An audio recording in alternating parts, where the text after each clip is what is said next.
Okay, if you're working in Ireland, listen up. There's been a pretty big development with the sick pay rules for 2025 that you absolutely need to know about.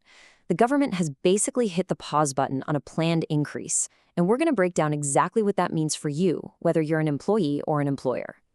So, the plan was to gradually increase sick pay rights over time. And for 2025, the number of days was supposed to jump from 5 all the way up to 7. The whole idea was to give workers a bit more of a safety net when they get sick. But, well, that's not happening anymore. The government has come out and officially postponed that increase, saying that small businesses are under a lot of pressure right now. So that move to 7 days, it's been shelved, at least for now. Which means, for the entire year of 2025, the legal number of sick days you're entitled to is going to stay right where it is, at 5 days, exactly the same as it was in 2024.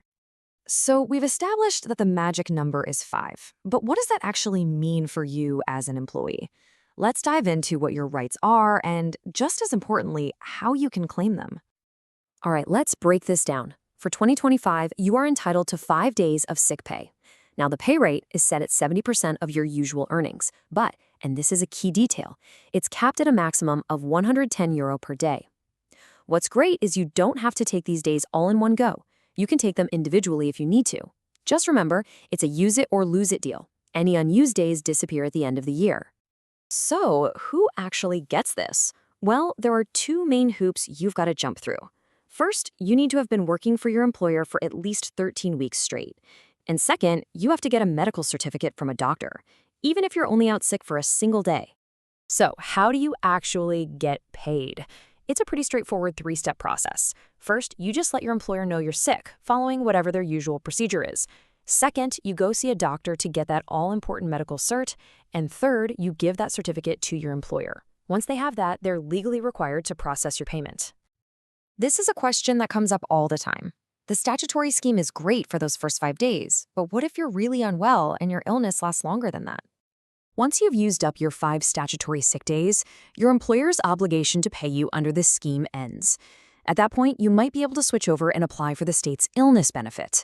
But that's a whole different system, and it all depends on whether you have enough PRSI contributions built up. Now, this is so important to remember. The law is on your side here. Your employer is not allowed to penalize you in any way for taking the sick leave you are legally entitled to. You can't be treated unfairly or disciplined for it. It's your right.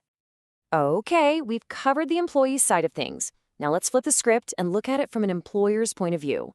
If you're running a business in Ireland, what exactly are your legal obligations for 2025? All right, if you're an employer, these are your non-negotiables. You have to provide those 5 days of sick pay. You have to pay at the legally required rate, that's 70%, capped at €110. And this covers all of your eligible employees once they've been with you for 13 weeks. The trigger for you to pay is simple. You get that valid medical cert from your employee. Now, this is where it gets really interesting for a lot of businesses. How does this law interact with the sick pay scheme you already have in place? Well, it's pretty simple. If your company's policy is more generous than the state's, maybe you pay more or offer more days, then you're good. Your policy stands.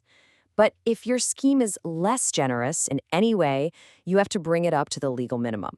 For example, if you used to have a 3-day waiting period before sick pay kicked in, that's no longer allowed. You've got to pay from day 1. Okay, let's get into some of the finer details. The stuff around record keeping and special exemptions that both employees and employers really need to be aware of. Employers, this one is huge. You are legally required to keep very specific records of any statutory sick leave taken. We're talking about who took it, the exact dates they were out, and how much you paid them. And this isn't a short-term thing. You have to hold on to these records for a full 4 years. And just so you know, they are not messing around with this.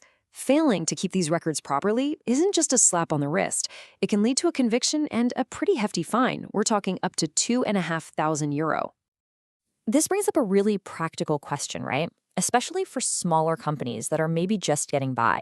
What happens if paying this statutory sick pay could genuinely put the business at risk? Is there any kind of escape hatch?